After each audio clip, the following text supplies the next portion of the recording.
नमस्कार दर्शक बंधु स्वागत करुच्ची मो रियल स्टोरी राहुल चैनल को।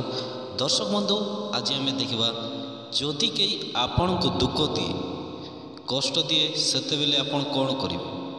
दर्शक बंधु ये वीडियोटी शेष पर्यंत निश्चय देखु। दुनिया रे किछि लोक एमिति थांती जो माने सब बेले अन्य को कष्ट दियंती और सेमिति करने को से माने खूब भल पाती।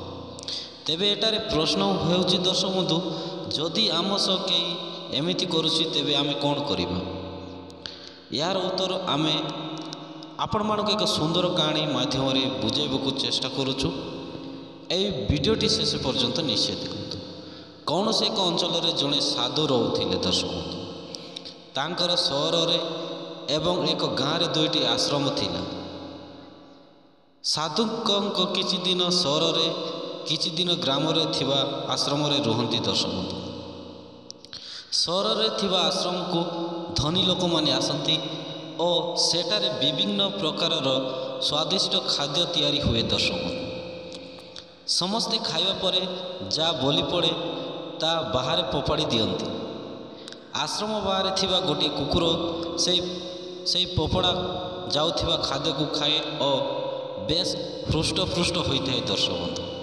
सेहीपरि गाँव रे थिबा आश्रम को अधिकांश आर्थिक भाव दुर्बल थिबा लोक माने आसंती। चेष्टारे सक्षम अनुसार जा भी रोषे हुए किंबा जा से माने साथी रे आनी थांती ता खाती। एई बलका जिनिस बाहर पिंगी दियंती। सेटारे मध्य गोटे कुकुर थिला। से जा किछि साधारण खाद्य मिले ताकू खाई निज जीवन बंचाए। से कुकुरटी किंतु खूब दुर्बल थिला। तेणु से भाविले आउ थरे गाँव सहर आसवा बेले साथी गाँव कुकुरटी को सेटा को नहीं आसबे। सेते बेले कौन सी जानबाहन नथिला। तेणु चालू करी सहर आसवा को साधु को 5 दिन लगी था। से जेते बेले गाँव कुकुरटी को धरी सहर आसिले से प्रथम दिन रे 12 किलोमीटर चलिले दर्शक। राति हो जिबारु गोटे गाँ देखी सेटारे विश्राम नेबा को लागिले। एकथा भावी गाँ भितर प्रवेश कला बेले गाँव रे थिबा अन्य कुकुर माने एई दुर्बल कुकुर देखो बहुत जोर रे भोकिबा को लागिले। या देखी साधु सेटा को चली गले और किछि बाट चलिबा परे भोर बेल को आउ एक अंचल रे पहुँचिले।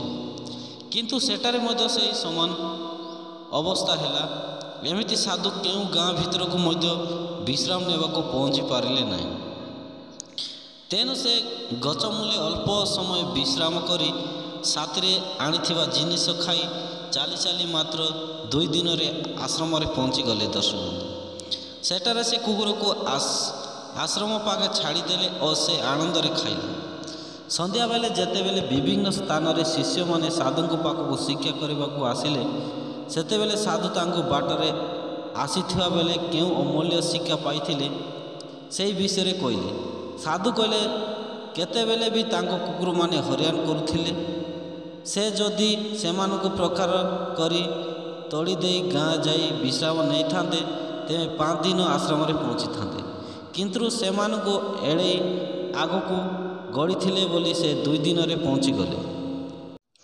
सेतिपाई आमको कई कष्ट देले दर्शक बंधु आमे भी प्रतिबदल रे ताको कष्ट देवा तेबे आगो को बढ़ी पारिबा नहीं और सेतिरे आमर समय और शक्ति नष्ट हेबो। किंतु सेपरि न करी निज कार्य रे मन देवा द्वारा आमे जीवन रे प्रकृत रे आगे पारिबा। दर्शक बंधु ए वीडियोटी आपण मन केमती लागला जदि भल लागिथरे लाइक शेयर सब्सक्राइब करबा को जमार भी भूलंतु नहीं। दर्शक बंधु रहिली नमस्कार।